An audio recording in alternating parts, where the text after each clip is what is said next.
इस बात को आप समझिए कि जब खेत में मर रहे हो किसान, सीमा पे शहीद हो रहे हो जवान, इसीलिए आपके टीवी में होता है दिन रात हिंदू और मुसलमान। ये जो परिस्थिति है, इस परिस्थिति में हमारे देश के नौजवानों की क्या हालत है। ऐसा नहीं है कि इस देश के नौजवान के पास योग्यता नहीं है, उनके पास योग्यता है। आप देखिए कि बिहार के जो नौजवान होते हैं, जो बाहर पढ़ने के लिए जाते हैं, तो वहां जाकर के वो टॉप करते हैं, लेकिन अपने राज्य में उनके पढ़ने लिखने की क्या दुर्दशा है।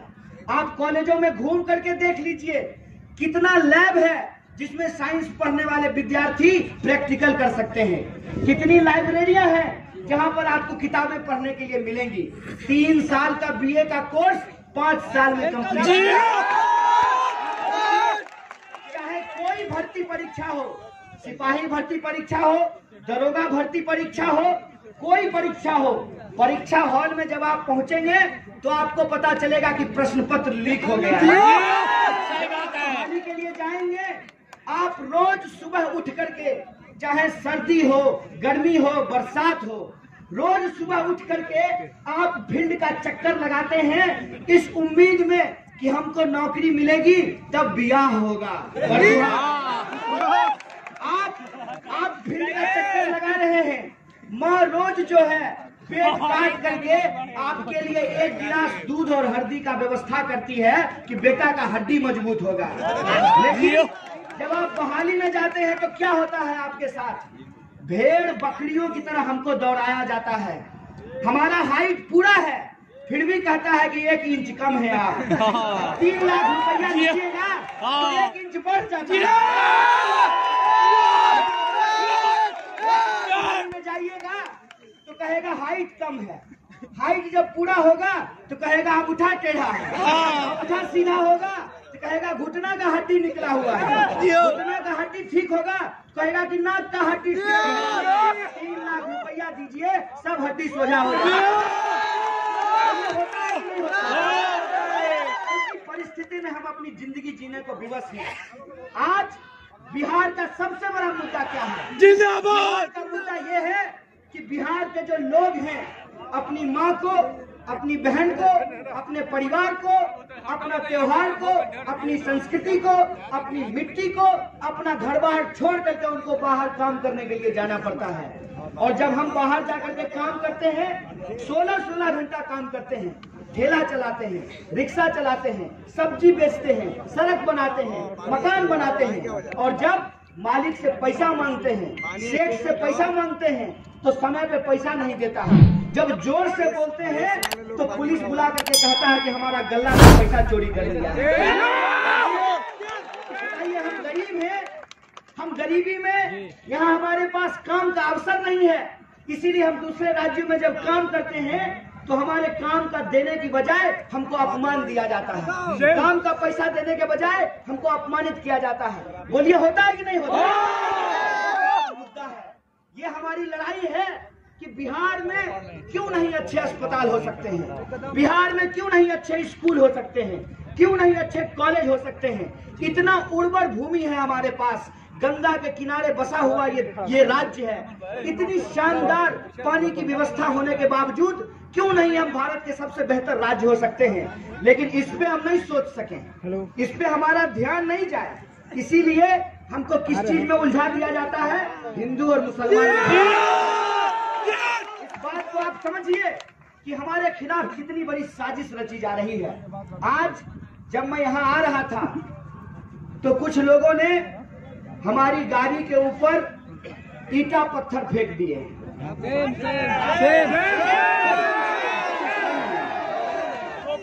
सेम मत कीजिए, चिंता कीजिए इस बात। आप चिंतित होइए इस बात पे,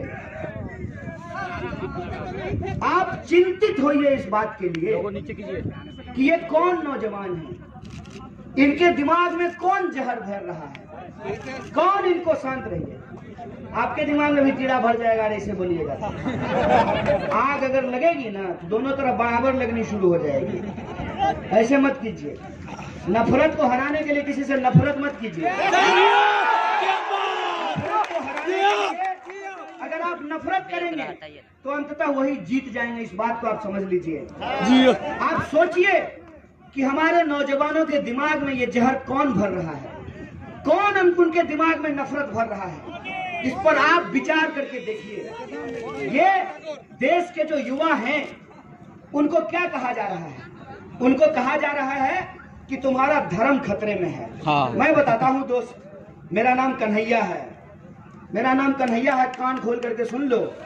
अगर तुमको अपने धर्म पर भरोसा है, तुमको अगर अपने भगवान पर भरोसा है, तुमको लगता है कि तुम सच्चाई पे हो, तो सत्य ही ईश्वर होता है। इस बात को याद रखना। और जब सत्य ही ईश्वर होता है, ईश्वर सबसे ताकतवर होता है, तो तुमको पत्थर फेंक करके ईश्वर को बचाने की जरूरत नहीं है। हमको कोई बताया कि ये अपने आप को बजरंग दल के लोग कहते हैं, मैं नहीं मानता। मैं ये बात इसलिए नहीं मानता कि बजरंग बली तो लंका में जाकर के रावण का सोने का लंका जला आए थे ना। हम तो आपके यहाँ आए हैं छपरा में। भारत की संस्कृति क्या कहती है? अतिथि देवो भव। आप हमसे असहमत हो सकते हैं, हो सकता है कि आपको मेरी शक्ल पसंद नहीं हो सकता है कि आपकी नजर में हम अक्षय कुमार नहीं हो सकता है कि हमारे विचार से आप सहमत नहीं हो सकता है कि हम जो कह रहे हैं वो आपको अच्छा नहीं लग रहा हो, लेकिन आपके घर में कोई अतिथि आएगा तो आप उसके ऊपर पत्थर मारेंगे? नहीं। ये तो हिंदू धर्म की संस्कृति नहीं है, ये तो भारत की संस्कृति नहीं है, ये तो भारत का इतिहास नहीं है। भारत का इतिहास क्या है? भारत का संस्कृति क्या है? भारत की संस्कृति है वसुधैव कुटुंबकम। हम पूरी दुनिया को परिवार की तरह मानते हैं, और जब पूरी दुनिया को परिवार की तरह हम मानते हैं, ये हमारी संस्कृति है, तो क्यों कहते हो जिसका विचार तुमको पसंद नहीं है कि तुम पाकिस्तान चले जाओ? क्यों कहते हो? क्या पाकिस्तान जो है इस धरा पर नहीं है, इस ब्रह्मांड पे नहीं है? किस ईश्वर को मानते हो? कौन से ऐसे ईश्वर हैं जो तुमको इस ब्रह्मांड में एक जीव को दूसरे जीव से नफरत करने के लिए सिखाते हैं? कौन सा धर्म का किताब पढ़े हो? कौन सा धर्म का किताब करवाओ, हमसे पूछो, हम बताते हैं। जब हम कहते हैं कि हर मनुष्य में ईश्वर का वास होता है, हर मनुष्य में जब ईश्वर का वास होता है, तो मंदिर जाने वाले इंसान में भी ईश्वर है और मस्जिद जाने वाले इंसान में भी ईश्वर है। तुम्हारे भीतर ये नफरत कौन भर रहा है? तुम सोचो इस बात पे। तुम्हारे ऊपर ये नफरत वही थोप रहा है जो तुम्हारी नौकरियां छीन रहा है। तुम्हारे ऊपर ये नफरत वही लोग भर रहे हैं जो तुम्हारे पिताजी को खेतों में आत्महत्या करने के लिए विवश कर रहे हैं। तुम्हारे दिमाग में नफरत वही भर रहे हैं जिस नफरत की वजह से तुम्हारा भाई सीमा पे शहीद हो रहा है। इस बात को सोचो, इस बात को सोचो कि अगर समाज में नफरत फैलेगी, नफरत की आग लगेगी, तो किसी और की माँ बहन नहीं, हमारी माँ बहन भी समाज में असुरक्षित महसूस करेगी। इस बात को समझो, इस बात पे विचार करो कि आज ऐसी कौन सी परिस्थिति पैदा हो गई है। ये देश भारत है, इसका अपना इतिहास है, और ये इतिहास किसी पार्टी और विचारधारा के इतिहास से ज्यादा बड़ा इतिहास है। किसी नेता, किसी सरकार, किसी व्यक्ति, किसी प्रधानमंत्री, किसी मुख्यमंत्री से ज्यादा बड़ा इसका इतिहास है। अगर इतना बड़ा इतिहास है हमारे देश का, तो क्या कोई इंसान नफरत भरी बात करके हमारे वजूद को मिटा सकता है? क्या कोई इस देश को कमजोर कर सकता है? क्या इस देश ने 5 साल के अपने इतिहास को पूरा किया है, और इस इतिहास में तमाम तरीके के उतार चढ़ाव आए हैं, तमाम तरीके की सही और गलत चीजें हुई हैं, लेकिन बार बार गलत का मुकाबला करते हुए गलत से बाहर होकर के हमने सही मूल्य को स्थापित किया है। इस देश की संस्कृति ये कहती है कि हम अपने विरोधियों को भी सुनेंगे, जिनसे हमको असहमति है उनके बात को भी हम बर्दाश्त करेंगे, और जनता पे इस बात को छोड़ेंगे कि जनता किस चीज को सही मानती है। और आज इतिहास ने यह साबित किया है कि नाथूराम गोडसे ने बापू को गद्दार बोल करके उनकी हत्या कर दी। आज बापू सही साबित हुए हैं और नाथूराम गलत साबित हुआ है। इस देश का इतिहास है कि जो लोग नाथूराम को पूज्य मानते हैं उनकी भी ऐसी मजबूरी है कि जब देश की गद्दी पे बैठे हैं तो मन में भले वो गांधी को गाली दे रहे हो, लेकिन कैमरे के सामने गांधी के सामने झुक करके उनके ऊपर धूल झुकाना पड़ता है, उनके सामने सर झुकाना पड़ता है। ये होती है सच की ताकत। इसी सच की ताकत से हम लोग आगे बढ़ रहे हैं और हमने तय किया है कि ये हिंदुस्तान हम सबका हिंदुस्तान है, ये देश हम सबका देश है। और किसी भी पहचान के आधार पे, चाहे जाति का पहचान हो या धर्म का पहचान हो, क्षेत्र का पहचान हो, संस्कृति की पहचान हो, भाषा की पहचान हो, लिंग की पहचान हो, इस देश में कोई भेदभाव बर्दाश्त नहीं किया जाएगा। ये बात की सीख हमको हमारा तिरंगा झंडा देता है। इस बात की सीख हमको हमारे देश का संविधान देता है। इसीलिए मैं उन लोगों से बात करना चाहता हूं जो लोग इस मैदान में नहीं आए हैं। अरे आप लोग तो आ गए हैं, आप लोग समझते हैं कि संविधान की जरूरत क्यों है, आप लोग समझते हैं कि लोकतंत्र की जरूरत क्यों है, लेकिन जो लोग घरों में हैं मैं उनसे आह्वान करता हूं कि दोस्त, ये लड़ाई किसी को नेता बनाने की लड़ाई नहीं है, ये लड़ाई किसी का राजनीतिक कैरियर बनाने की लड़ाई नहीं है, ये लड़ाई किसी को एमपी या एमएलए बनाने की लड़ाई नहीं है, ये लड़ाई किसी को मुख्यमंत्री या प्रधानमंत्री बनाने की लड़ाई नहीं है। ये लड़ाई उस सोच की है कि हम भारत को कैसा बनाना चाहते हैं। हमने अंग्रेजों से लड़ करके, हमारे पुरखों ने शहादत देकर के इस देश को बनाया था, और वो लड़ाई किसी एक धर्म के लोगों ने नहीं बल्कि सब धर्म के लोगों ने मिलकर के लड़ा था। और वो आजादी जो हमको सन 1947 में मिली थी, उस आजादी को हमको बचाने की जरूरत है, उस मूल्य को बचाने की जरूरत है जिसके आधार पे हम लोग कहते हैं भारत माँ के 4 सिपाही, हिंदू मुस्लिम सिख ईसाई। हमने इस देश को इस रूप में स्वीकार किया है कि मंदिर जाने वाला हो या मस्जिद जाने वाला हो, गुरुद्वारा जाने वाला हो या बौद्ध मठों में जाने वाला हो, स्कूल में जाने वाला हो या खेत में जाने वाला हो, सरकारी नौकरी करने वाला हो या प्राइवेट नौकरी करने वाला हो, अमीर हो या गरीब हो, काला हो या गोरा हो, महिला हो या पुरुष हो, मोटा हो या पतला हो, किसी के साथ कोई भेदभाव नहीं किया जाएगा। इसीलिए जब चुनाव आता है, याद कीजिए, तो हम सबका वोट बराबर होता है कि नहीं होता है? होता है। ऐसा होता है क्या कि छपरा के जो बड़का करोड़पति आदमी हैं उनका वोट 5 होगा और जूता सिलने वाला का वोट 1 होगा? नहीं। ऐसा होता है क्या? ना। क्यों? क्योंकि इस देश में लोकतंत्र है और इस देश के संविधान की प्रस्तावना कहता है कि हम भारत के लोग, और जो हम कहते हैं हम भारत के लोग, तो किसी प्रकार का कोई भेदभाव नहीं करते हैं जनता के बीच में। लेकिन आज ये भेदभाव हमारे ऊपर थोपा जा रहा है। ये भेदभाव हमारे ऊपर क्यों थोपा जा रहा है?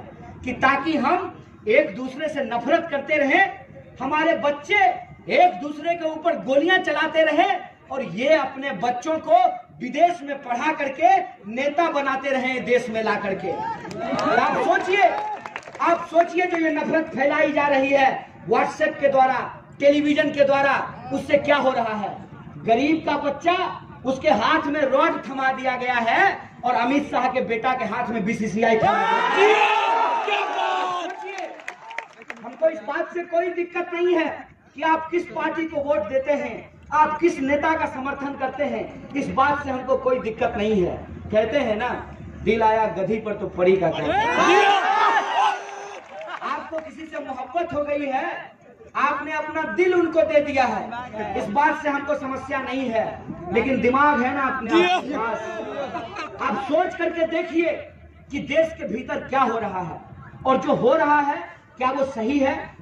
अगर आपको लगता है कि वो सही नहीं है तो सही के लिए आवाज उठाना ही देशभक्ति है। इस बात को अपने दिमाग में सच के साथ खड़ा होना ही देशभक्ति है। इस बात को आप अपने दिमाग में डाल लीजिए।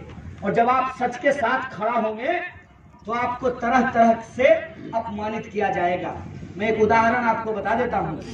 जब कोई महिला विधवा हो जाती है तो उसके जो दियाद होते हैं, गोतिया होते हैं, वो चाहते हैं कि उस महिला का जमीन कब्जा कर लिया जाए। तो सबसे पहले वो क्या करते हैं, उस महिला के बारे में कहते हैं, अरे ये तो बदचलन है, ये तो फंसी हुई है फलनमा से, यही कहते हैं ना, यही बोलते हैं ना। उसके बाद फिर भी अगर वो महिला अपने चरित्र पे खड़ी उतरती है तब कहती है जादू टोना करती है। जब दशा आता है तो ये नाचने के लिए जाती है रात को जंगल में, कहते हैं नहीं कहते हैं? और फिर डाइन बता करके, जादू टोना बता करके उसको गांव से निकाल देते हैं, फिर उसकी जमीन को कब्जा कर लेते हैं। इस समाज में जब कोई कमजोर अपने हक और अधिकार की बात करता है तो सबसे पहले उसको अपमानित किया जाता है, उसको बदनाम किया जाता है। लेकिन एक बात बताइए, किसी के बदनाम करने से कोई बदनाम होता है क्या? नहीं।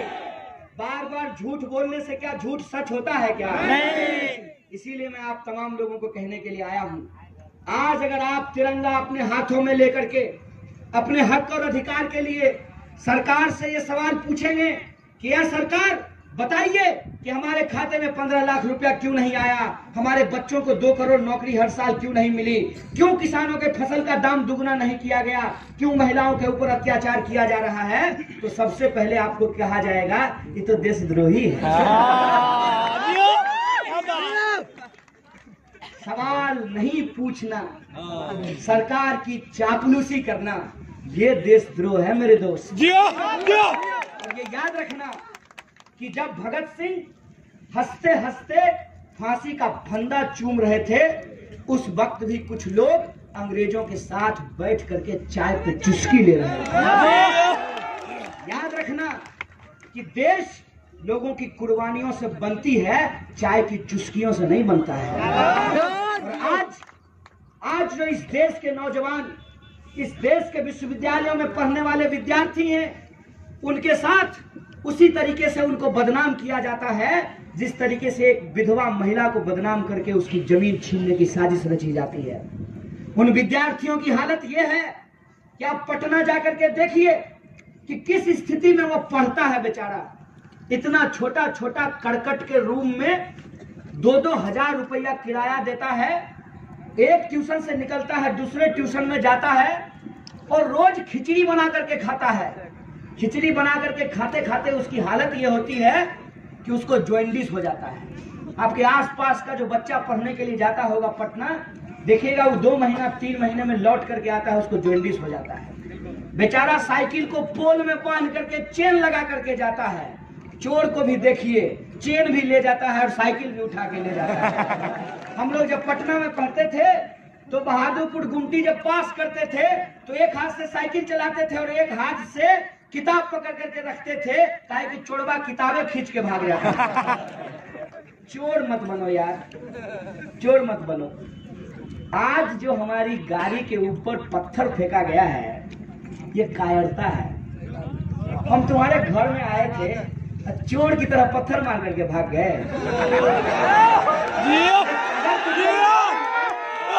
अगर तुमको लगता है कि तुम देशभक्त हो तो आओ ना, सीने पे खाओ ना गोली। हम हैं देशभक्त, हम हैं देशभक्त। सामने से तुम्हारा मुकाबला करते हैं और तुमको बिहार की इस मिट्टी से चैलेंज करते हैं कि तुम्हारे पास जितनी गोलियां हैं और जितनी बंदूकें हैं तुम इस्तेमाल कर लो, सारी बंदूकों की गोलियां खत्म हो जाएगी, लेकिन हम अपना अधिकार नहीं छोड़ेंगे। बता देते हैं, तुम्हारी जो बिकी हुई मीडिया है उससे तुमको जितना बदनाम कर दिया, लेकिन हम अपना अधिकार नहीं छोड़ेंगे। हम तुमको बता देते हैं कि तुम्हारे जितने पैसे वाले दोस्त हैं उन पैसों का तुम इस्तेमाल कर लो, लेकिन याद रखना हमारे साथ जो इस मैदान में खड़े हुए लोग हैं उनका ईमान बिकाऊ नहीं है। इसलिए देश इस संकट की घड़ी में खड़ा है। इस संकट की घड़ी में हमको अपने हक और अधिकार के लिए लड़ना है।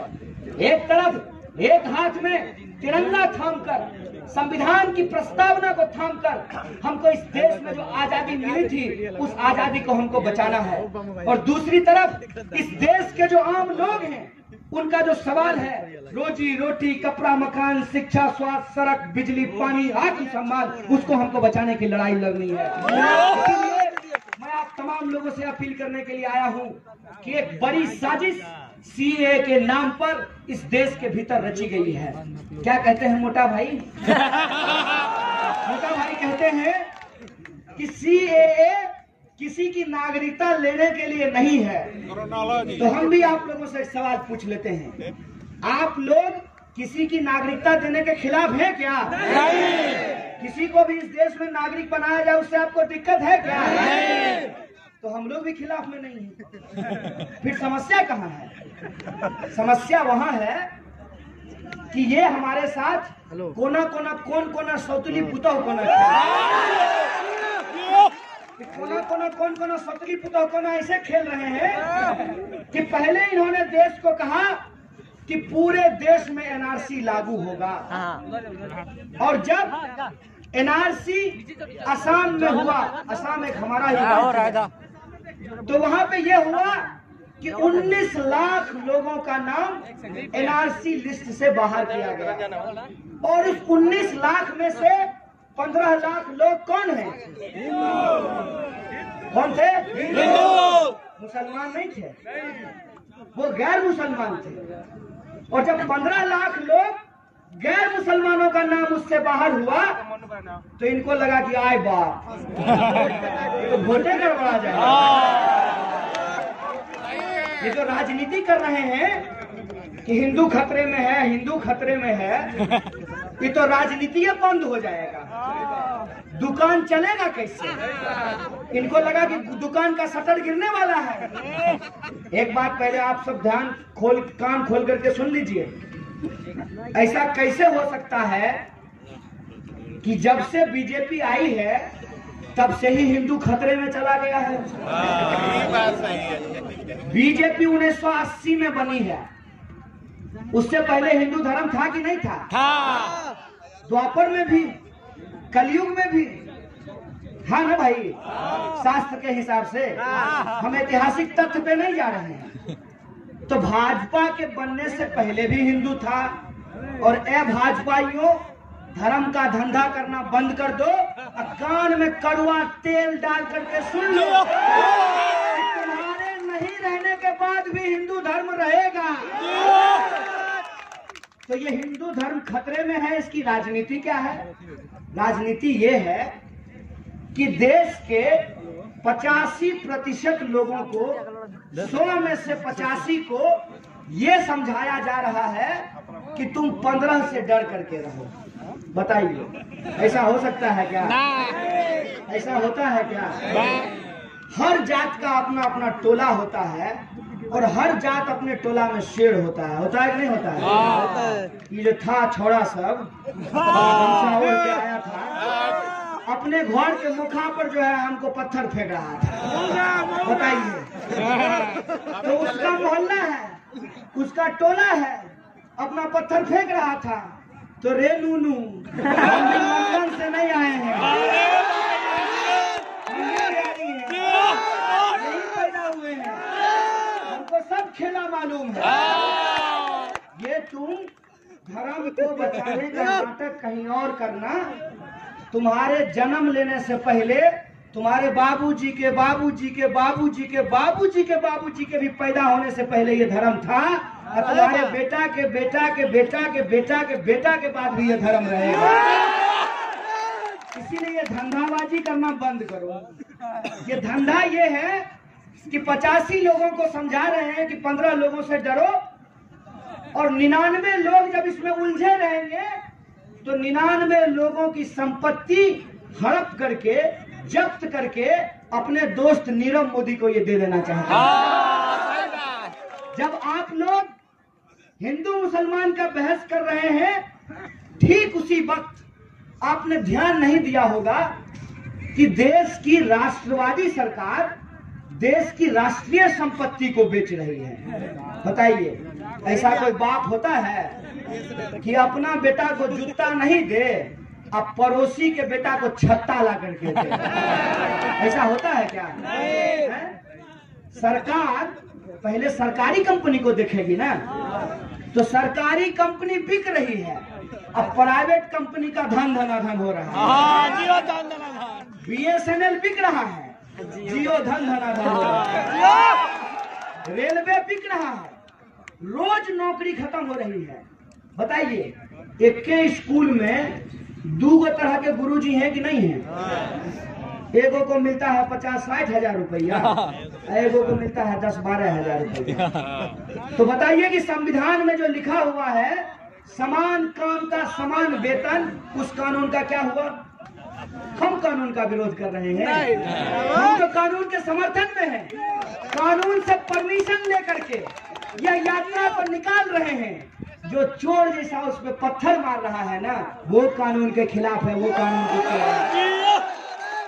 समान काम का समान वेतन होना चाहिए ना। कहाँ समान काम का समान वेतन है? जो सरकारी नौकरी करने वाले लोग हैं, इनका पेंशन बंद, खत्म। यहाँ मंच पे कोई MLA है कि नहीं? एको को नहीं। एको को MLA होते तो आपको हम पूछवा देते अभी, पूर्वा साइक करवा देते अभी कि 15 दिन के लिए अगर ये MLA हो जाए तो इनको जिंदगी भर पेंशन मिलेगा, और इनके स्वर्ग सिधार जाने के बाद इनकी पत्नी को भी पेंशन मिलेगा। क्या सिपाही जी, आपकी पत्नी को पेंशन मिलेगा?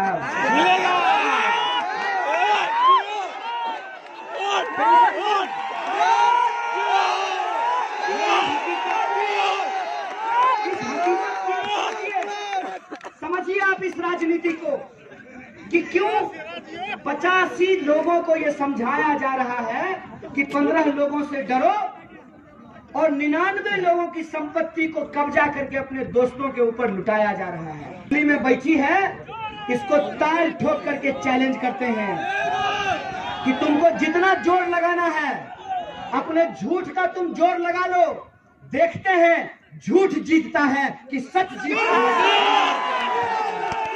हम ये देखना चाहते हैं कि तुम्हारा दुष्प्रचार जीतता है कि सच्चाई की जीत होती है।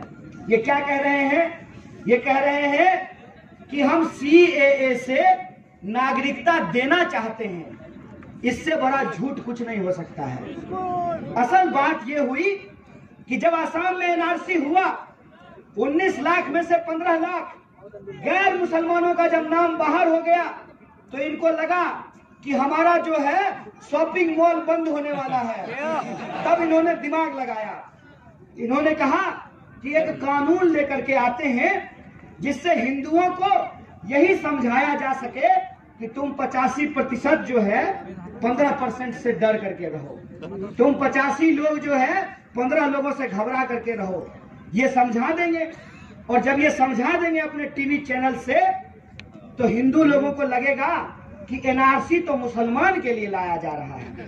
सबसे बड़ा झूठ है ये, सबसे बड़ा झूठ है ये। NRC जो असम में हुआ है उसका हकीकत आप सब लोग कान खोल करके सुन लीजिए। राष्ट्रपति, पूर्व राष्ट्रपति के परिवार का नाम NRC लिस्ट से काट के हटा दिया गया।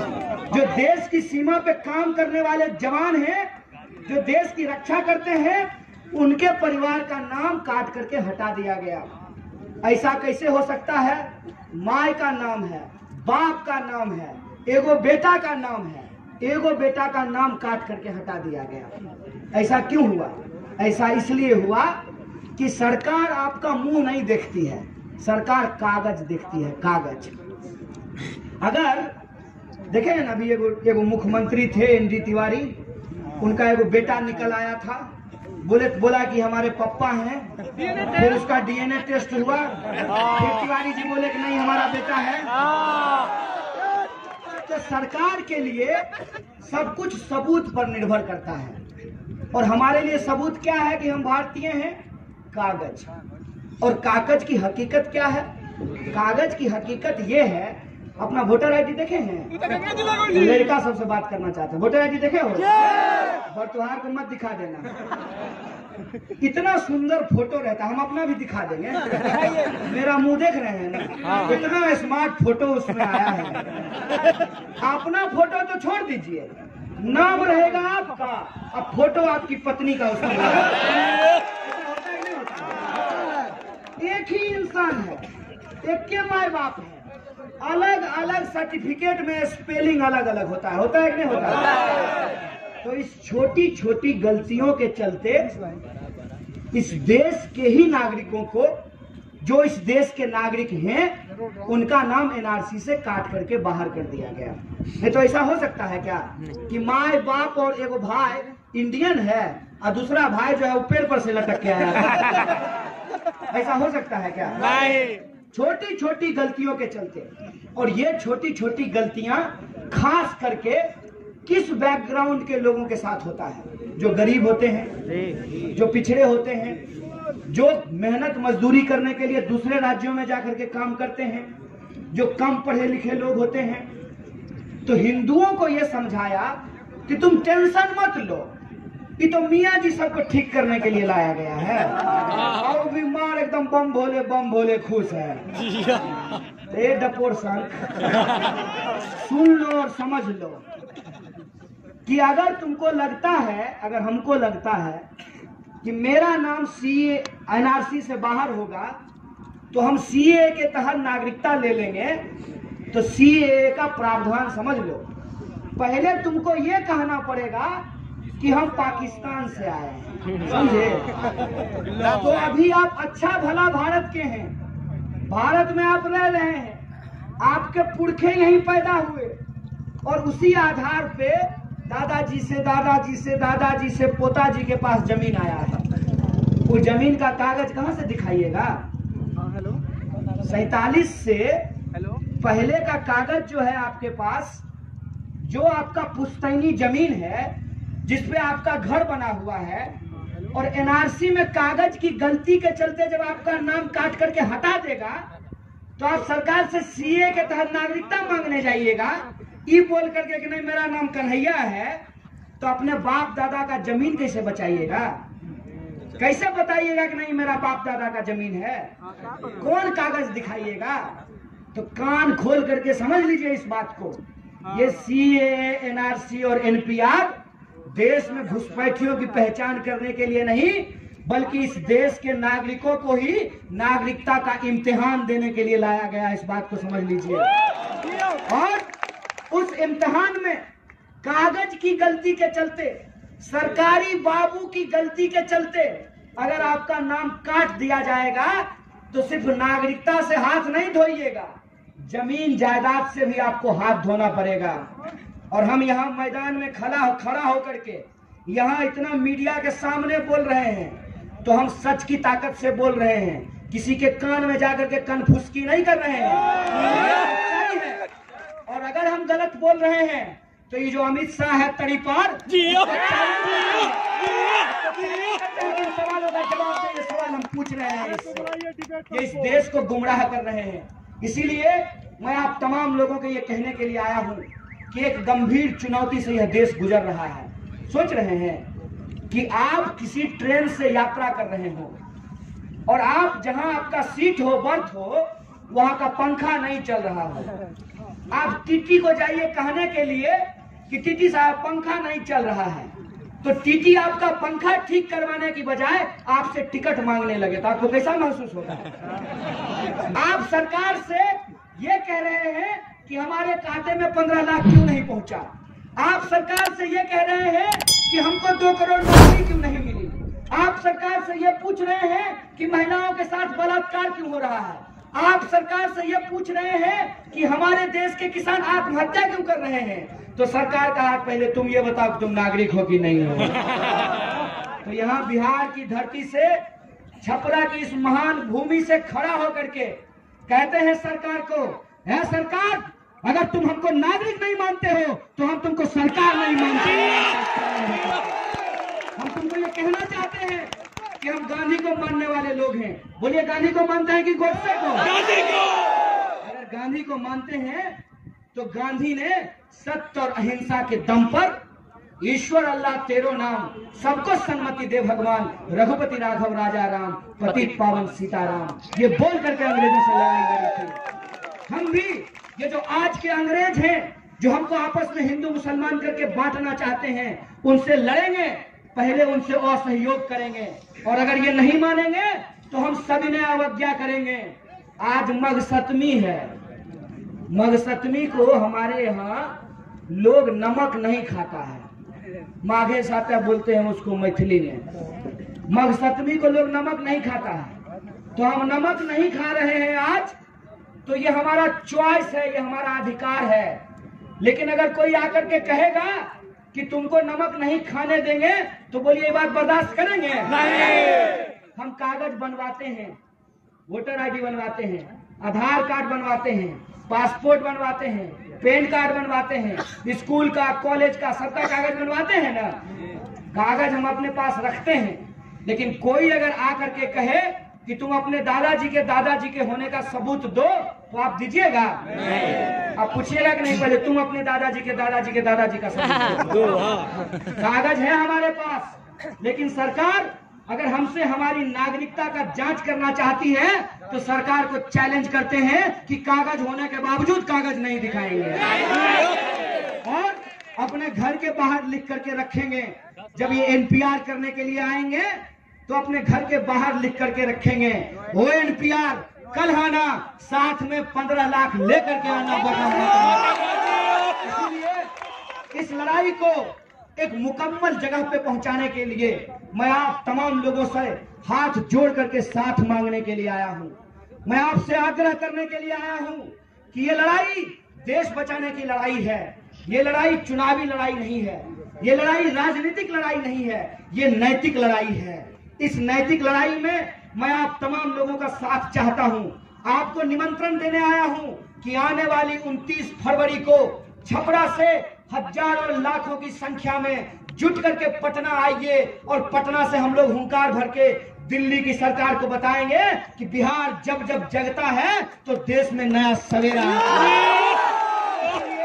हमारा आप तमाम लोगों से आग्रह है कि आप 29 तारीख को आइए, और हम सरकार को ये कहना चाहते हैं कि यह सरकार कान खोल करके ये बात सुन लो यह जुमला सरकार, नहीं चाहिए CANR CNPR, देश का युवा मांगे रोजगार। इस सवाल पे हम संघर्ष करना चाहते हैं। आने वाले समय में नागरिकता बचाओ, देश बचाओ महारैली में आप 29 तारीख को शामिल होइए। शामिल होइएगा कि नहीं होइएगा? हाथ उठा के कहिए शामिल होइएगा। किसी के भरोसे नहीं, अपने भरोसे आइए, अपने हक के लिए और अपने आने वाली पीढ़ी के अधिकार के लिए आइए। ये लड़ाई हम लड़ेंगे, ये लड़ाई हम जीतेंगे। इसी आशा और विश्वास के साथ आप तमाम लोगों को धन्यवाद कहते हुए